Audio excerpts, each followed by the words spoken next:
Saquon Barkley, Josh Jacobs, and Tony Pollard did not reach long-term deals after being franchise tagged. The only player who was franchise tagged who reached a long-term deal was a tight end. It was Evan Engram, and that's obviously not a coincidence. I joke about the strike concept, but it's almost like that's the only way things would get done here, because this is a complete one-sided affair between the running backs and, the owners, where the owners have all of the leverage, all of the power, to where they don't have to. Why would they change anything just to make the running backs happy when it's not in the best interest of their pockets? The only ways to really change things are to either make running back rookie contracts shorter so that, they're not getting paid peanuts before they're able to get a new deal, or change the franchise tag rules, or both. I mean, you could do both things, but with the franchise tag, I think people, one thing I want to make very clear is the Le'Veon Bell situation and, let's say, just Saquon Barkley, to narrow it down to one guy, are very, very different situations. So when Le'Veon Bell held out, that was his second time getting franchise tagged. That meant, which is ridiculous. That was his second time getting franchise tagged. Now, in general, the first tag and the second tag are not that different. The second tag will cost a team about $2 million more than the first tag will, but in essence, it's the same.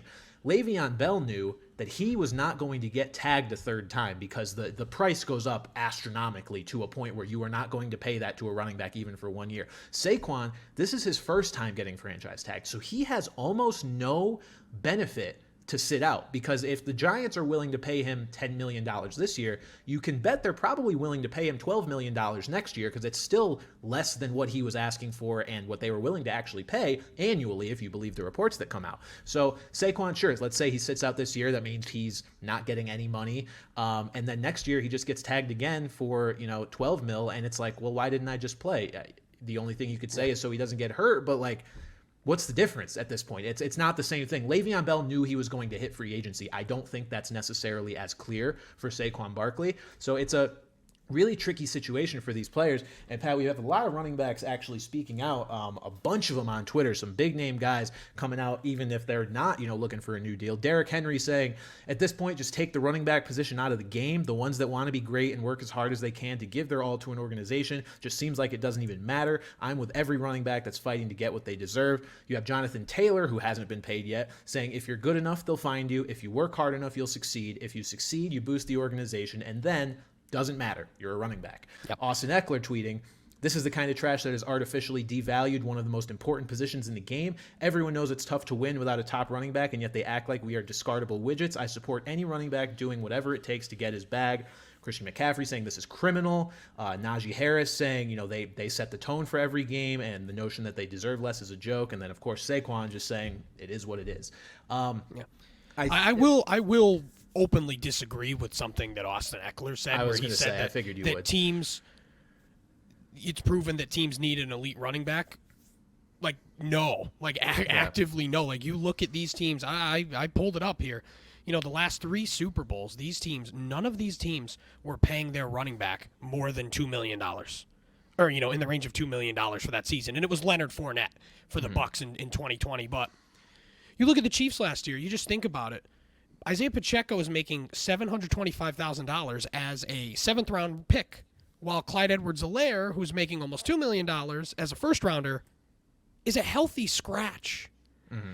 So, you just look at, back and forth, like the Eagles, Miles Sanders, Boston Scott, Kenneth Gainwell. You look back to 2021. Joe Mixon is the exception. Joe Mixon was making $8 million. We'll talk about him in a little bit, too. But outside of Joe Mixon, Sony Michel, Cam Akers, CEH, Darrell Williams. If you have the right scheme in right offensive line, just about anybody can work. And it's not to say that these guys aren't valuable pieces. They are. They're great players. They're at the top of their positions for a reason. It's just a shame that we are in an environment where these guys get so beat up. I'd argue no one gets beat up the way running backs do, that their peak is basically 26 years old, and then they're done. Right. And it's just a super unfortunate situation, because at the end of the day, the owners are right to not want to pay these guys this much money. But it's frustrating from the fact that, some of the brighter stars in the league here still aren't getting what conceivably they'd be worth, especially if they played another position. And the thing to me, Pat, is that it's not necessarily that elite running backs aren't, can't help a team get to a Super Bowl, even though we've seen the evidence of all these Super Bowl teams not having elite running backs. It's just that when it comes time to pay these guys, like there's no reason to. So that's why they don't end up on these championship rosters, because they're not on any roster for all that long. They play out their rookie deal, they get franchised once or twice, and that's it.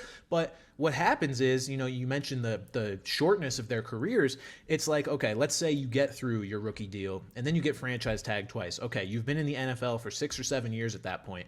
And then it's like, even if you are still good, teams and ownership are going to bet that you've only got 1, maybe 2 years ahead of you, and they're not going to. They'd rather miss out on those 2 years of you continuing to be elite than get locked in to 4 years of paying you $15-16 million.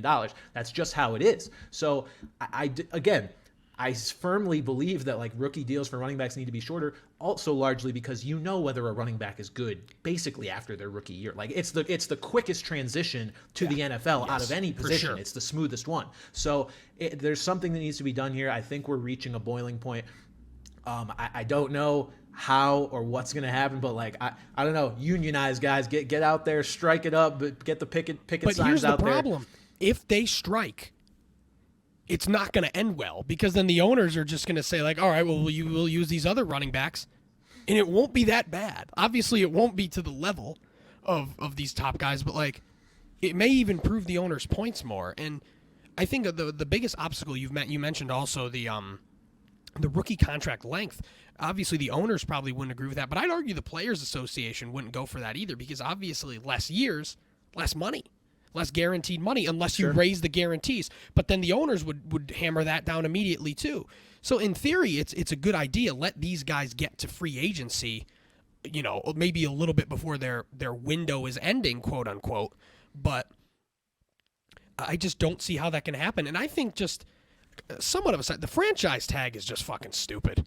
I mean, regardless of the running back, like. Man. The MLB has nothing to speak of. The MLB, you can give a guy a qualifying offer and you'll get a compensatory late first-round draft pick. That's fine. It does hurt the player's value, but whatever.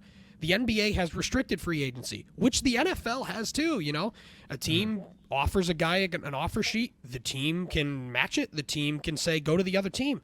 Why does there need to be something more?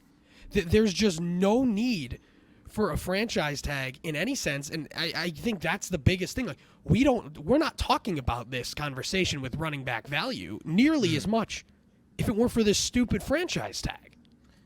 Yeah, and it's like this tag, in theory exists as a compromise between, okay, we're going to give you a good amount of money, but it's only locked in for a year. The problem is when you have a guy who, if he was on the open market, was going to get more than this annually, then there's no point. Like, I think if you were to raise the price of the franchise tag for the first year and second year, then maybe we, again, wouldn't be having this conversation, because are they going to tag Saquon Barkley if it's going to cost him $15 million to do it?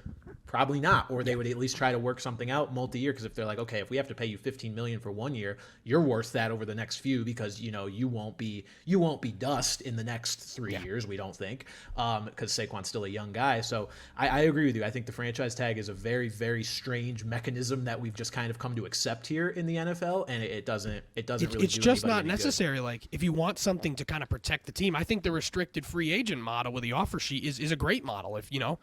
And it's very strategic. Other teams can kind of corner the incumbent team to say, hey, overpay this guy, or we're going to overpay for him. We don't care, but we know you care.